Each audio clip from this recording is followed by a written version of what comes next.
The Yamas and Niyamas originate from the very well-known text, the Yoga Sutras of Patanjali. The Yoga Sutras are more like a guide or instruction manual on how to live in order to advance along a spiritual path towards enlightenment. The establishment of an ideal society depends on the mutual help of the members and their cooperative behaviour. This cooperative behavior depends on the practice of the principles of Yama and Niyama. So, spiritual practices, especially the practice of Yama and Niyama, are the sound foundation of an ideal society. Morality is the foundation of sadhana or spiritual practice. It must, however, be remembered that morality or good conduct is not the culminating point of the spiritual march. Sadhana in its very start requires mental equilibrium. This sort of mental harmony may also be termed as morality. People often say, I follow neither a religion nor rituals. I abide by truth. I harm nobody and I tell no lies. This is all that is necessary. Nothing more need to be done or learnt. It should be clearly understood that morality is only an effort to lead a well-knit life. The morality of a moralist may disappear at any moment.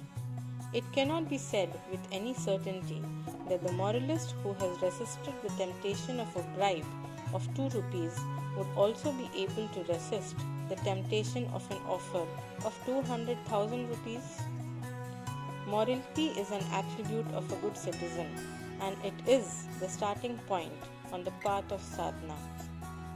It cannot be said that the ultimate aim of human life is not to commit theft. What is desirable is that the tendency of committing theft should be eliminated.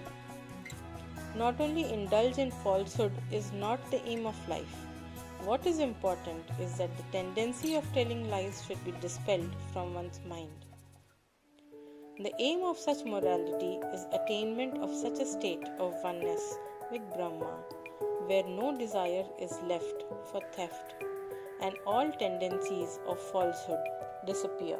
First lesson of human conduct is Yama Sadhana.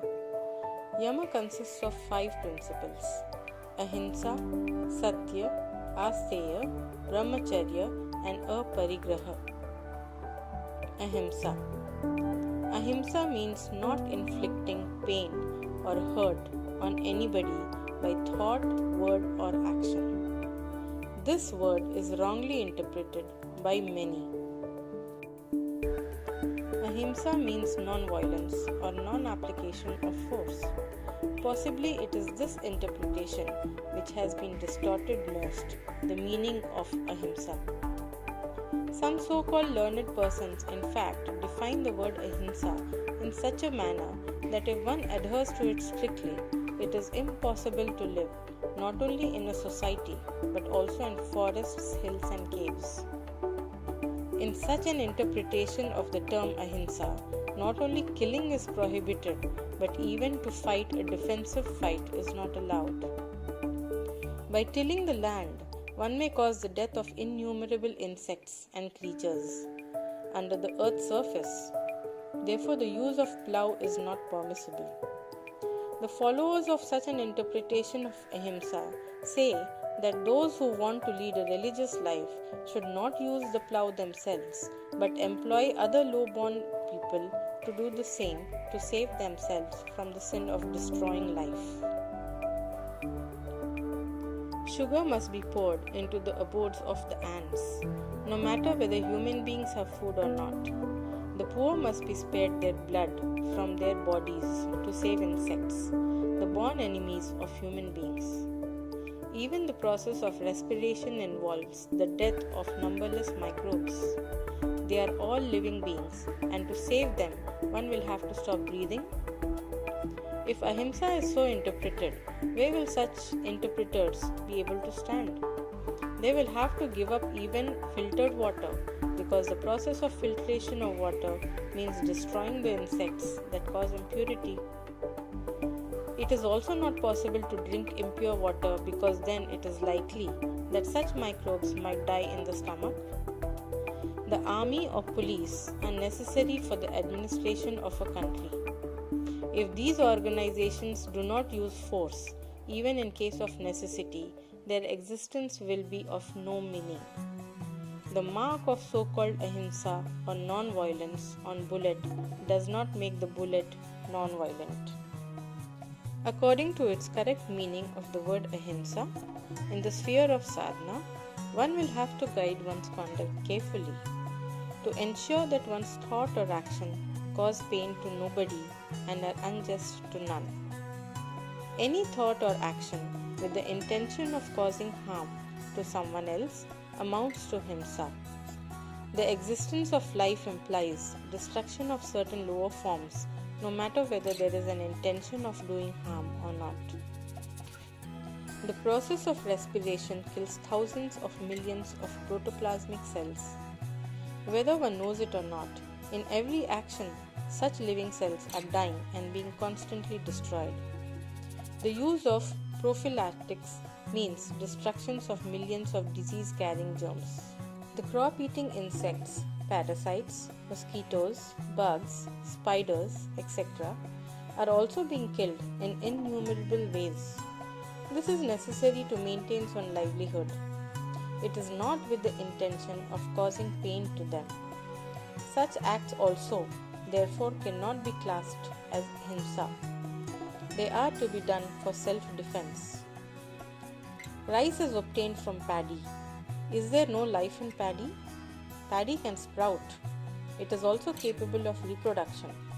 For the preservation of the physical body, you prepare rice by killing the paddy. Do you have any intention to harm anybody while preparing rice? It is thus seen that life depends on other forms of life for its very existence. There is no question of himsa or ahimsa here. If this is conceived as himsa, living beings will have to subsist on bricks, sand, and stone. Even breathing will have to be stopped, or one will have to commit suicide. It is, however, very necessary to remember two things in respect of edibles. First, as far as possible, articles of food must be selected from among those items in which development of consciousness is comparatively little. If vegetables are available, animals should not be slaughtered. Secondly, under all circumstances, before killing any animal, having developed or underdeveloped consciousness, it must be considered whether it is possible to live in a healthy body without taking such lives. The human body is constituted of innumerable living cells. These cells develop and grow with the help of similar living entities. The nature of your living cells will be formed in accordance with the type of food you take. Ultimately, all these together will affect your mind to some extent. If the cells of the human body grow on rotten and bad-smelling food or on the fresh flesh of animal in which mean tendency predominate, it is but natural that the mind will have a tendency of meanness. Let us now consider whether parents punishing a child amounts to himsa or ahimsa. No, it is not himsa, because there is no intention of causing harm or pain at all. The purpose of such punishment is not to make the child shed tears. The purpose of such an action is only correction. Whether it is a thief or a robber or a gentleman or a friend or anybody else, any action with a true spirit of rectification cannot be termed as himsa. It must now be clear that in day-to-day life, it is not at all difficult to follow the path of true ahimsa. Taking meat as food is harmful in hot countries, especially where vegetables are available in abundance. However, under medical advice, as a diet after recovery from illness, or as one of the constituents of medicine, eating meat cannot be called either himsa or greed, because the meat is eaten under those circumstances only to maintain life. In extreme cold countries, people eat animal flesh, wear animal skins, and burn animal fat under the pressure of necessity. Satya implies proper action of mind and the right use of words with the spirit of welfare. The practical side of Satya is dependent on relativity, but its finality lies in Parama Brahma, the supreme spiritual entity. That is why Brahma is often referred to as the essence of Satya. Even though the objective of a sadhaka is to achieve that ultimate entity, in the process, sadhakas will have to deal with the relativity of their surroundings. Humans are rational beings. They possess in varying degrees the capability to do what is necessary or good for humanity. In the realm of spirituality, such thought, word, or action has been defined as Satya. For example, a person rushes to you for shelter. If you do not know whether he is guilty or not, or perhaps you know for certain that he is not guilty, he is followed by a ruffian bent on torturing him. If this terrified man seeks refuge into your house and then the ruffian comes and asks you regarding his whereabouts, what should you do? By adhering to truth, you will inform the ruffian of his whereabouts. Then if he is murdered, you will not be responsible for the murder? Your mistake may have resulted in the murder of an innocent person. By adhering to truth, you become indirectly guilty of this heinous crime. What would be your duty if you followed the correct interpretation of Satya? It would not be to reveal the whereabouts of the person, and rather to misguide the aggressor so that the refugee may return safely home. Suppose your mother is taking food. A letter is received about the death of your maternal grandfather. If mother inquires about the contents of the letter, what reply would you give? If you adhere to truth, you will reveal the news of her father's death, which will cause a great shock to her mind, and she would not be even able to take her food. It would be preferable in this case to state that all is well in their family. After your mother has had her food, a mention of her father's illness would prepare the ground for her to bear the news of the tragedy. In this way, even though something other than truth was uttered, the dignity of Satya has been maintained. Not to take possession of what belongs to others is asteya. It means non-stealing. Stealing may be of 4 types. Physical theft of any material object. Ordinarily, those persons who steal material objects are called thieves. But thieves are not only those persons who flee with stolen objects after committing armed robbery. Whatever is taken in possession by the use of brute physical force, of arms, or of strength, of intellect, whether it is money or goods, amounts to be theft, because behind such actions there is an intention of taking others' property deceitfully. However, acceptance of anything like money, crops, gold, etc. in exchange for money in a proper way is not theft. Psychic theft. Here you did not take material possession of anything, but you planned it in your mind. This is also called theft because you have mentally stolen. Only the fear of law or your adverse criticism prevented you from doing the action physically, depriving others of their due physically. Even if you do not take possession of what belongs to others, but you deprive others of what is their due, you become responsible for their loss. This is also stealing. You may have seen that many educated people travel by train without purchasing proper tickets. They do not directly steal money from the railways administration, but they deprive the railway administration of its due. Those who travel by train have obtained the facility from the railway administration. By purchasing tickets, they pay for the facility in full, and consequently, the railway administration cannot be held in high esteem for rendering a social service. when the railway is not rendering free services, not to pay one's travelling fare is theft. Missionaries or ascetics who convey a divine message, or political leaders with noble purpose of doing good to the country are seen to be often indulging in ticketless travel, bribing government employees to evade income and other taxes, or demanding travelling allowance for a higher class when they actually travel in a lower class. These are all nothing but cheating. It is not only theft, it is also pettiness. It should be remembered that all actions with such a psychological background are against asteya. The easiest way of practicing asteya, as in case of other principles of Yama and Niyama, is autosuggestion. If people, right from the childhood, remember these codes and remind themselves what is correct, they will not go astray when they grow up, even in the midst of temptations, and they will be able to maintain the high standard of thought and character. The correct meaning of brahmacharya is to remain attached to Brahma.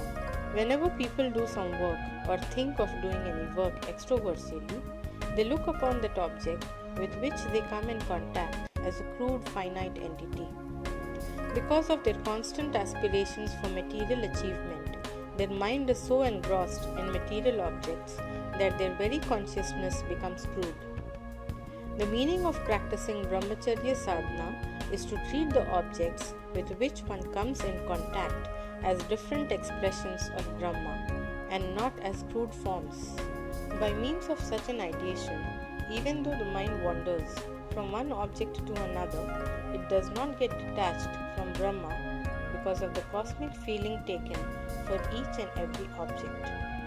As a result of this, prayer sadhana or extroversial approach is converted into Shreya sadhana or introversial approach, and Kama into Prema. Prayer means attraction towards crude material objects, while Shreya means attraction towards the ultimate reality. Kama means desire for finite objects, and Prema means the desire for infinite. Many misinterpret brahmacharya to mean preservation of semen.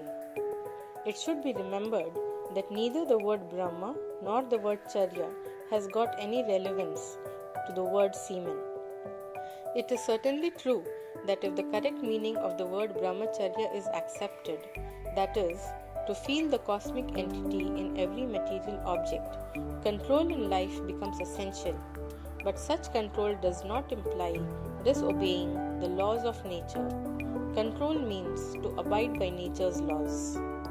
Prevention of discharge of semen by some special measures or prevention of its surplus formation by fasting is ordinarily termed as so-called brahmacharya.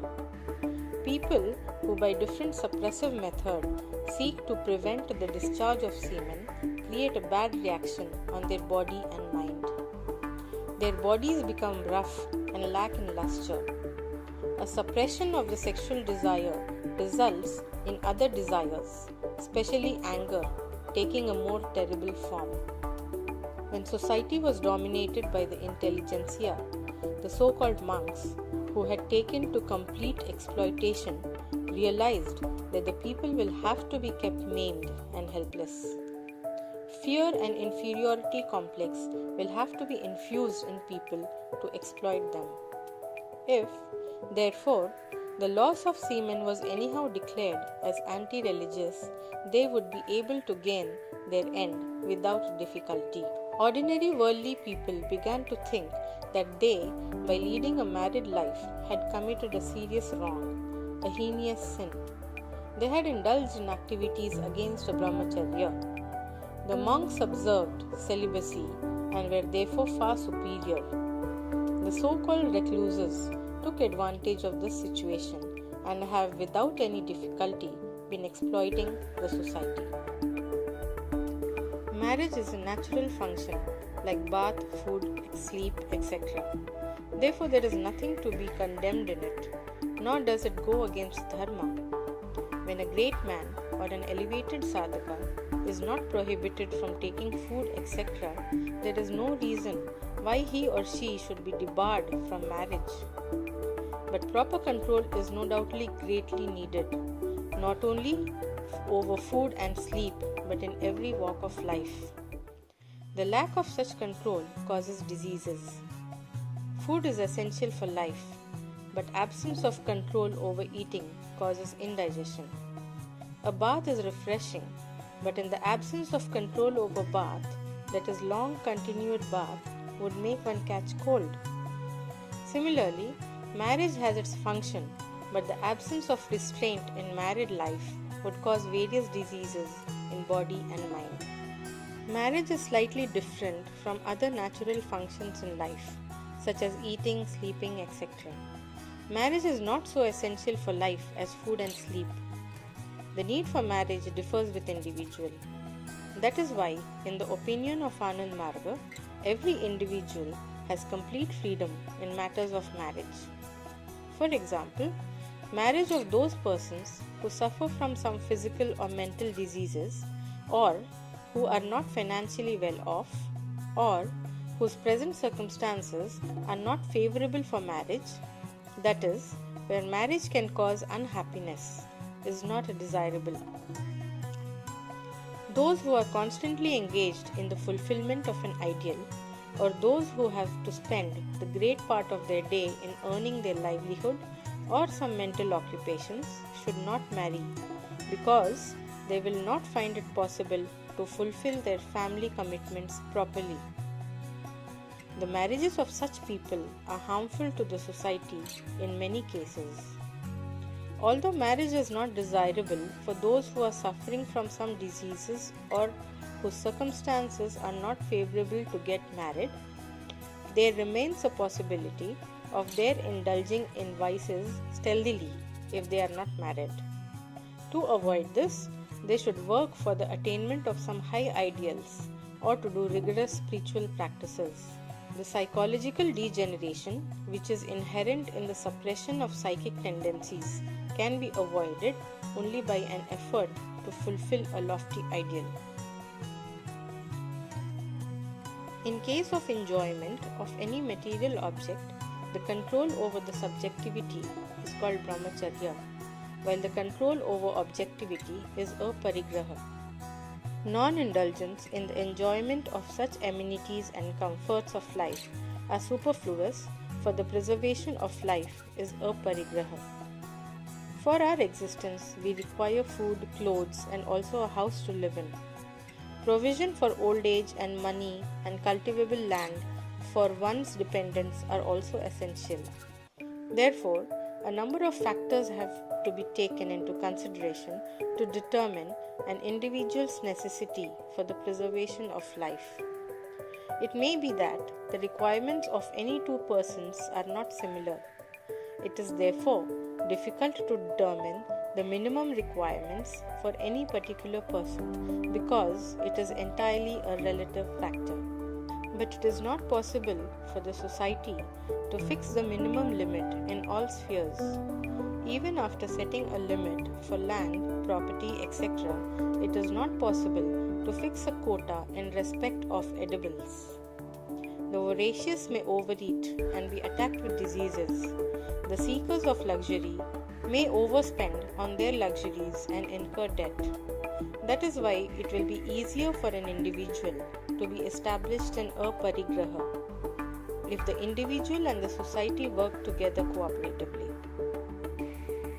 Those items of personal requirement which are left to the discretion of the individual largely depend on the conception of that individual's happiness and comforts. This also changes according to time, person, and place. For example, one person may easily bear certain physical hardships, while another person, under the same circumstances, may possibly die. Under these circumstances, the latter requires greater comforts of life than the former to remove his or her difficulty, and this will not be against aparigraha. The place is to be considered also. In summer seasons in India, woolen clothing is unnecessary, but it is a necessity in Siberia during that time. time should be considered also. The minimum necessities of an ordinary person today is not limited to the minimum necessity of an ordinary person in prehistoric age.